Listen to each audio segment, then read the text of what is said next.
अगर राम जी को वनवास ना होता तो पूर्व में दिए गए श्रापों का या वरदानों का क्या होता।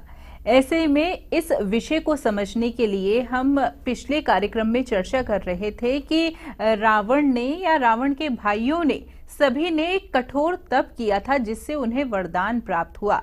इस विषय पर हम और प्रकाश डालेंगे आज इस कार्यक्रम के माध्यम से और साथ ही साथ अपने कर्मों के बारे में भी समझेंगे। और आज भी हमारे साथ स्टूडियो में उपस्थित हुए हैं मोटिवेशनल स्पीकर सौरभ जी। तो आइए सबसे पहले मिलकर उनका स्वागत करें। नमस्कार सर, बहुत बहुत स्वागत है आपका। सर, कार्यक्रम की पिछली श्रृंखला में आपने आखिर में हमें यह बात समझाई थी कि हमारे कर्मों का लेखा जोखा सब लिखा होता है। तो ऐसे में आप हमें ना ये कर्मों का लेखा जोखा आधुनिक युग के बैंकों के माध्यम से समझा रहे थे, लेकिन समय कम होने के कारण हमें उस विषय को वहीं पर खत्म करना पड़ा था। तो ऐसे में आज इस कार्यक्रम की शुरुआत मैं इसी विषय से करना चाहूंगी। इस विषय पर आपसे प्रकाश दिलवाना चाहूंगी। जी, इसको आज के समझ में समझना बहुत आसान हो गया है, क्योंकि कई बार संतों के उससे सुना है कि जितनी भी अनुकूल प्रतिकूल सारी चीज़ें भगवान की ही दी हुई होती हैं और भगवान के लिए ही होती हैं और उनको ही समझने के लिए होती हैं। एक तरफ तकनीकी से हमें ये लगता है कि हम लोग दूर जा रहे हैं, लेकिन एक तरफ हम ये तकनीकी के सहारे हम ठीक से समझ सकते हैं। जैसे पिछली उसमें हमने एक जगह वो मेडिटेशन को ये समझा था कि एनी डेस्क की तरह से, इसी तरह से हम एक चीज़ और देखते हैं कि आज के टाइम में अगर हम बीच में जब कोरोना आया था तो उसमें ये हुआ था जूम पर मीटिंग वगैरह हुई, तो उसमें जो मीटिंग जूम पर हो रही है उसमें जितने लोग उसमें इन्वॉल्व हैं, जो सक्रिय हैं, उसके बावजूद उन सब की भी बहुत दूर कहीं रिकॉर्डिंग होती है। उस रिकॉर्डिंग से ये लगता है कि ऐसा कोई सिस्टम था, है और आगे भी हो सकता है कि जिससे जो भी हमारा कुछ हो रहा है वो कहीं ना कहीं एक लेखा जोखा है और उस लेखा जोखा की वजह से ही जो व्यक्ति को मिलता है उसके परिणाम स्वरूप मिलता है। इसको हम बैंक खाते से और समझ सकते हैं। जैसे बैंक में भिन्न भिन्न प्रकार के खाते होते हैं, बहुत सारी सरकार की योजनाओं के भी खाते होते हैं जिन पर सब्सिडी मिलती है। ऐसे ही ऊपर परम सत्ता भी बहुत सारी चीज़ें बताती है, भाई इस कर्म को ऐसे करने से तुम्हें इस चीज़ की प्राप्ति होगी। तो होता क्या है कि आज के जनमानस में ये होता है कि तकनीकी ज़माने में चीज़ बेकार है, जबकि ऐसा नहीं है। यदि इस चीज़ को हम विज्ञान से जोड़ के देखें, हमारा विज्ञान आज भी क्या कहता है कि हर क्रिया की प्रतिक्रिया होती है और इसको हम ये कहें हर प्रतिक्रिया की भी क्रिया रही होती है। तो उस चीज़ को यदि हम एक मिनट ऐसा समझें कि अब इन दोनों का अंतर कैसे करें, क्योंकि जो क्रिया है वो भी इसलिए हुई कि पहले कोई प्रतिक्रिया हुई है, इसलिए तो वो क्रिया हुई ना, और जो क्रिया अब हो रही है उसके बाद वो प्रतिक्रिया होगी। तो जो प्रतिक्रिया है वो भी आगे क्रिया हो जाती है और जो आज क्रिया है वो भी भविष्य में प्रतिक्रिया हो जाएगी। तो उसको इस तरह से जब हम ये समझते हैं कि हर चीज़ कहीं ना कहीं, हर करार हर कर्म कहीं ना कहीं एक दूसरे से जुड़ा हुआ होता है, उसी तरह से आप ये देखिए कि बैंक में जो इतने खाते हैं, तो सरकार ने अगर कोई स्कीम दी उसको हम सदुपयोग करते हैं तो हमारे कर्म फल से हमारे खाते में इजाफा होता है। लेकिन अगर हम दुरुपयोग करते हैं तो उससे वो होता है। जैसे बैंक ने हमें ऋण तो दिया, अब उस ऋण से यदि हम लाभ बढ़ा के अपना उसको पूरा करते हैं तो हमारी पूंजी बढ़ती है। और इसको हम साथ साथ यहाँ ये समझ सकते हैं कि जो भी खर्चे होते हैं वो दो तरीके के होते हैं। जैसे व्यक्तिगत खर्चा होता है आदमी का और एक होता है व्यापारिक खर्चा। इसको आयकर की दृष्टि से देखते हैं कि जो भी व्यापारिक खर्चा होता है वो उसके व्यापार को अर्न करने की उसमें मान्य होता है, लेकिन व्यक्तिगत खर्चा नहीं होता। यदि कल को आप विवाह शादी में कोई बहुत बड़ा खर्चा कर रहे हैं वो आपका व्यक्तिगत खर्चा है। हाँ जी। तो इसी तरीके से क्या होता है कि हम बहुत सारे कार्य दिन प्रतिदिन करते हैं और उसी तरह से उसका इंद्राज होता है, एंट्री होती है, जिसके बाद परिणाम निकलता है। अब ये व्यक्ति को भी खुद ठीक से नहीं पता होता कि वो अल्टीमेट जो कार्य कर रहा है उसका परिणाम क्या होगा, लेकिन सॉफ्टवेयर इतने सॉफ्ट जैसे बने होते हैं कि उनकी हर एंट्री प्रॉपर होती है और उसमें कोई संदेह हम लोग नहीं करते। आज बैंकों में कंप्यूटर जैसे लगे हुए होते हैं तो अब हमें ये नहीं लगता इसमें कहीं कोई बात है। इसी तरह से सारी व्यवस्थाएं बहुत पहले से थी, हैं और आगे भी रहेंगी, क्योंकि कोई भी चीज़ ऐसा नहीं होता कि ऑल ऑफ सडन पैदा होती है। इवन देन हम किसी भी शब्द को भी देखें तो हर शब्द का कहीं ना कहीं किसी कारण से ही जन्म होता है और उसकी भी एक यात्रा होती है। यानी कि सर हम इसको ऐसे समझ सकते हैं कि पहले के समय में भी यह चीजें थी लेकिन रूप कुछ अलग था। हाँ, बिल्कुल ठीक कह रहे हैं आप। अंतर क्या होता है कि हम किस चीज को कब प्रमोट करते हैं, वो चीज बढ़ जाती है। उस समय सारे लोग उसी सिस्टम को प्रमोट करते हैं। इसको उस समय सब कुछ मंत्रों के द्वारा होता था। क्योंकि इस तरह जैसे आज हम देखते हैं ना कि ऑनलाइन लोग बहुत सारे काम, कोई भी शॉपिंग कर लेते हैं, किसी को भी कहीं गिफ्ट भेज देते हैं, कहीं भी किसी को, एक सिस्टम ऐसा बना हुआ है जिसको वो एक्टिवेट। उसी तरीके से उस समय भी एक सिस्टम था कि वो सिर्फ ऑनलाइन जैसे हमने किया, इसी तरह से उन्होंने क्या किया कि एक मंत्र के द्वारा कुछ किया और उसका एक्टिवेशन रिजल्ट ये हुआ। तो आज हम इस चीज़ को बहुत बेहतर समझ सकते हैं कि हाँ, ये सिस्टम हो सकता था।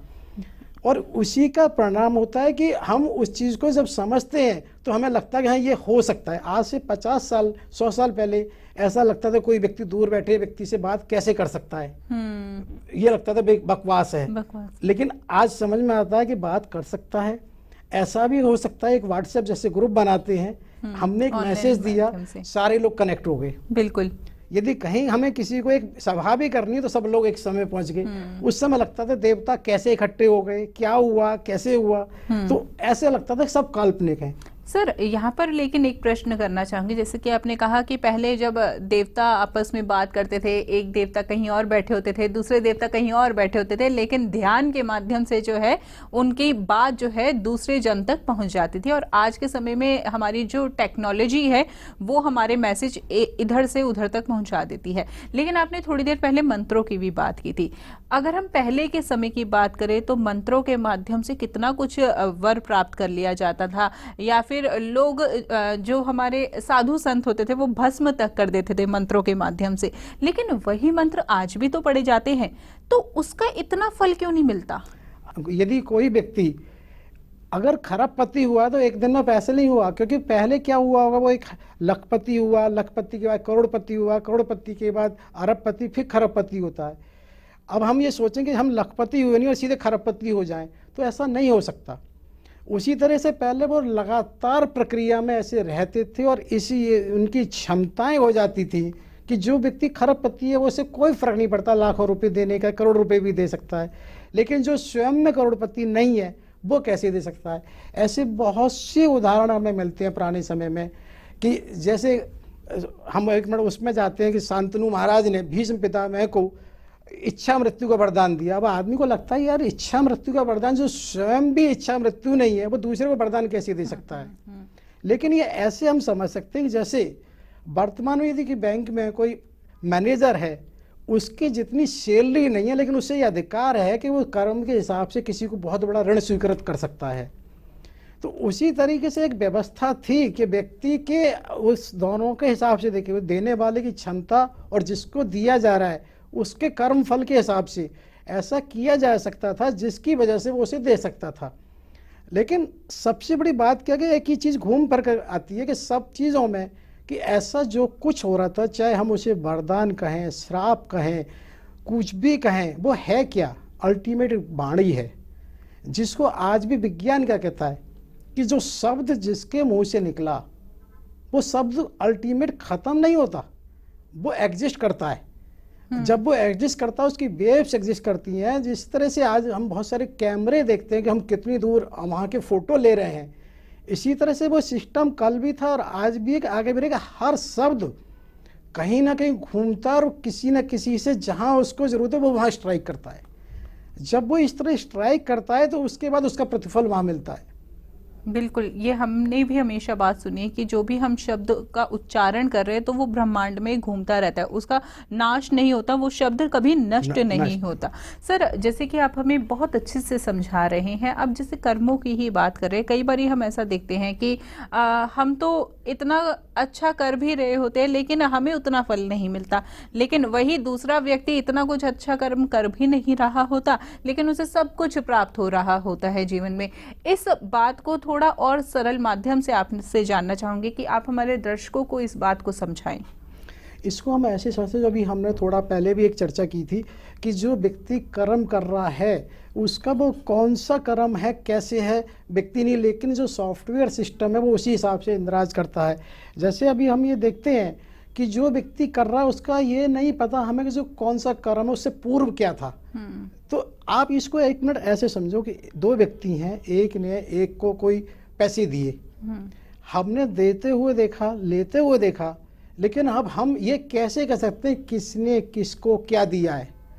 हो सकता है एक व्यक्ति ने उसको भीख दी हो सकता है उसने दान दिया हो सकता है व्यापार के लिए उसने अग्रिम राशि दी हो सकता है उसने उससे पहले लिया हो उसको दिया हो सकता है उसने उसको किसी इन्वेस्टमेंट करने के लिए दिया हो।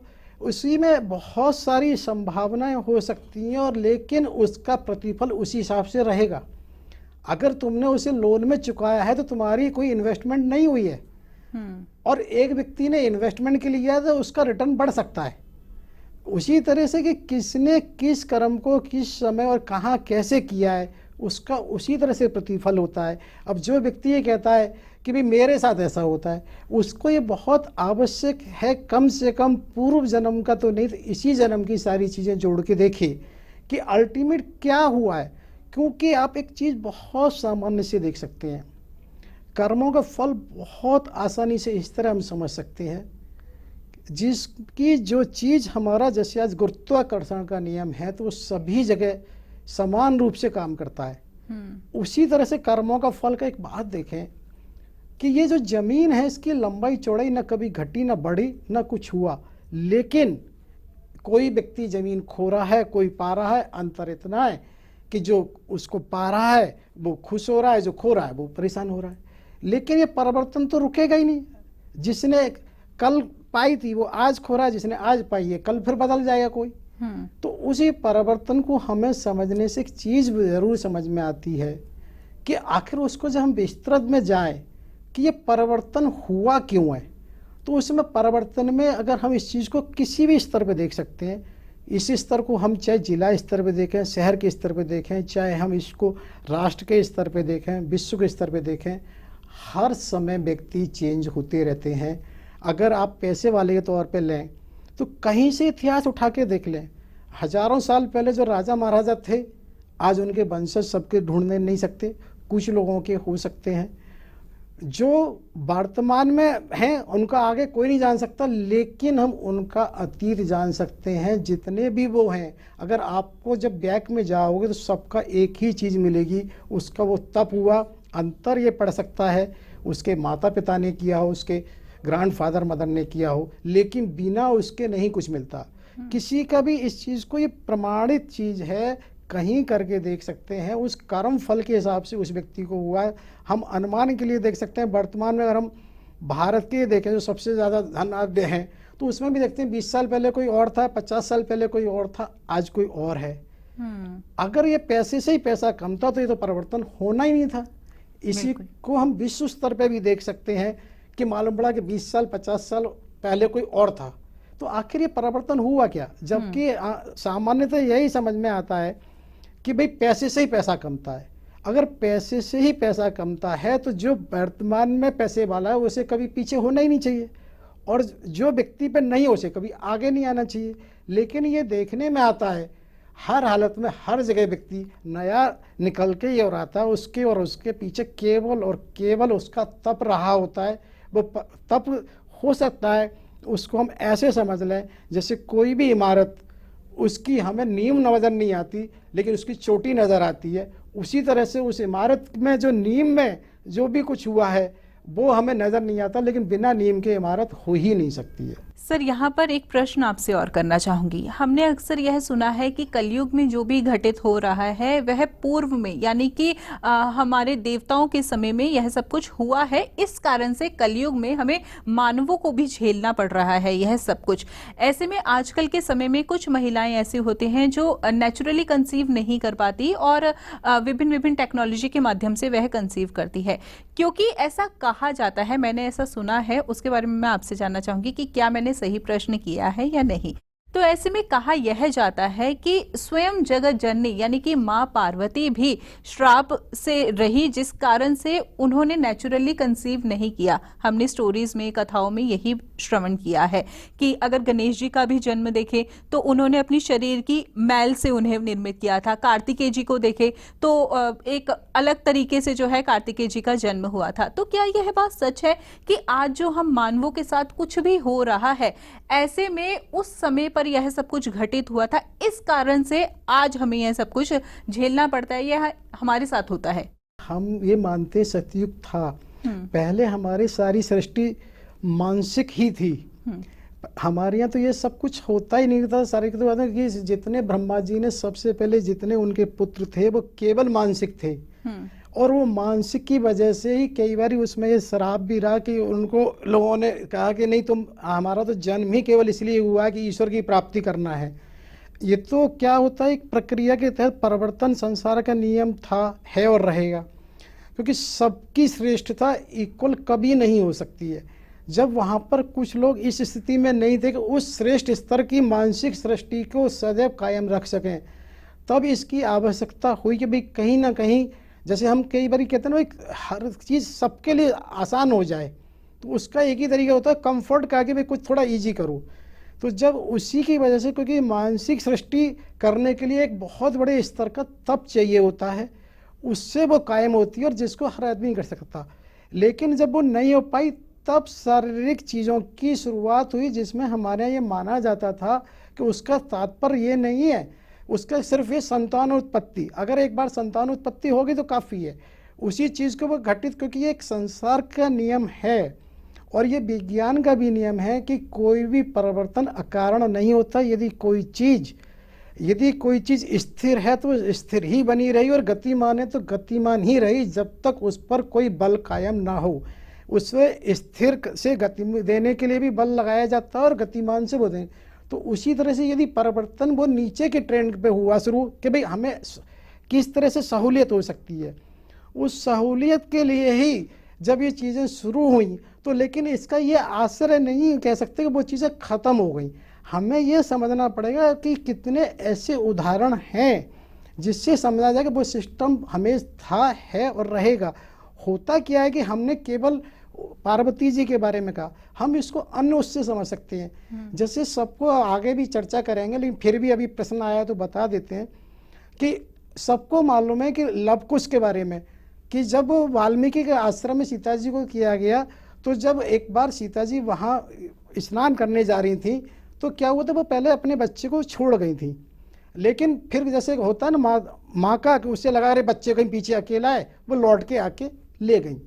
इसी समय क्या हुआ कि वाल्मीकि जी ने देखा अरे बच्चा नहीं है, उन्हें लगा कि क्या हो सकता है, तो तुरंत उन्होंने दूसरे बच्चे का वहाँ जन्म किया, जिसकी वजह से वो 2 लव और कुश हुए।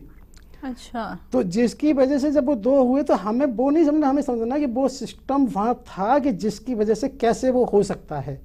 क्योंकि आज से 100 साल पहले हमें लगता था टेस्ट ट्यूब बेबी पॉसिबल कैसे है, टेस्ट ट्यूब, यही तो ये समझाने का मतलब ये है कि ये समय चीज़ें ख़त्म समय के साथ होती हैं और वो रहती हैं, लेकिन कभी भी ऐसा नहीं होता कि कोई चीज़ हम ये क्या नहीं होती है। सिर्फ क्या होता है कि वो बहुत ज़्यादा प्रचलन में जो आती है वो हमें ऐसी लगती है।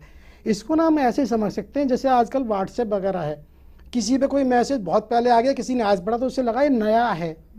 सही मायने में ना हम एक बात देखें, ये खोज शब्द है, अगर खोज में भी देखें तो खो है, यानी जब कोई चीज़ खोएगी तभी खोज होगा। तो उसी तरीके से ये सब चीज़ें पूरे ब्रह्मांड में हमेशा रहती हैं, सिर्फ ये कि कौन कहाँ किससे कैसे अटैच हो गया। इसको हम ना ऐसे समझ सकते हैं, जैसे मानव शरीर आज से नहीं है, बहुत समय से है, लेकिन आज भी डॉक्टर साहब इसकी खोज और इसकी क्रिया और प्रक्रिया को समझने के लिए ही कितनी तरह की शाखाएं, और उस शाखाओं पर हम सुपर स्पेशलिटी डिग्री भी कायम रखते हैं। कभी मालूम पड़ा MBBS ही होते थे, फिर मालूम पड़ा MD MS हुए, अब MCH और DM होने लगे, और उसमें भी कितनी सारी डे टू डे कैटेगराइज हो गई।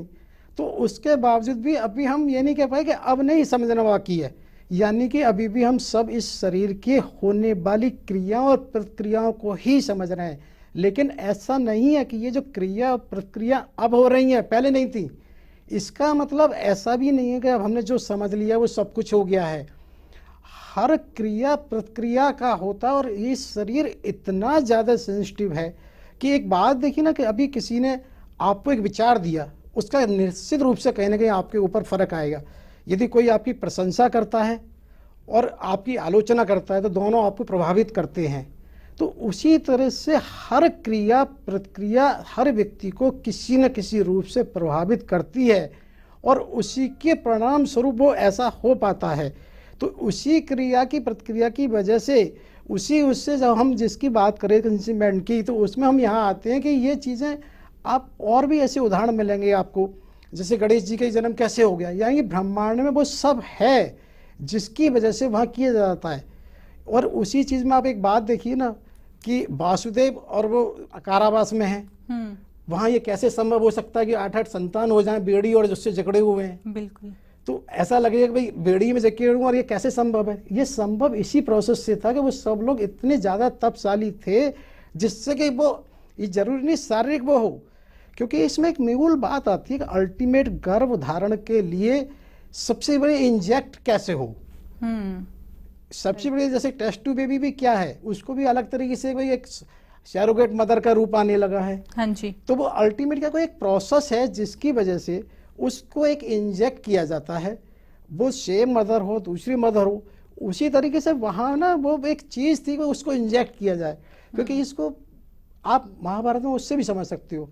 जो महर्षि व्यास थे, जब वहाँ हुआ ना कि सत्यवती जी ने उन्हें बुलाया, जब उनकी स्थिति ऐसी लगी वंश कैसे आगे चलेगा, क्योंकि भीष्म पितामह ने मना कर दिया, तो वहाँ भी जो धृतराष्ट्र और उनका पांडु का जन्म हुआ है वो भी उसी प्रक्रिया से हुआ था, कहीं ऐसे नहीं है। तो ऐसे ना बहुत से उदाहरण मिलेंगे। इट मीन्स सिर्फ ये है कि वो सिस्टम में उस स्तर का तप यदि होता है, और अभी ना आगे अभी आपको इसी में आपको ये बताया जाएगा कि ऐसे मानस जी में ही कई घटनाएं हुई हैं जिसमें ऐसा हुआ। जैसे अभी मानधाता के बारे में भी हमने चर्चा की थी जी। कि वो अल्टीमेट मानधाता हुए कैसे।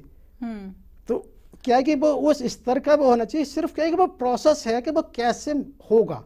सर यहाँ पर एक चीज और करना चाहूंगी, जैसे कि अभी आपने मानधाता जी का जिक्र किया, तो मानधाता जी का आपने बताया था कि मेल यानी कि मेल से वो हुए थे। Yes. स्त्रीलिंग से नहीं उनका नहीं। जन्म हुआ।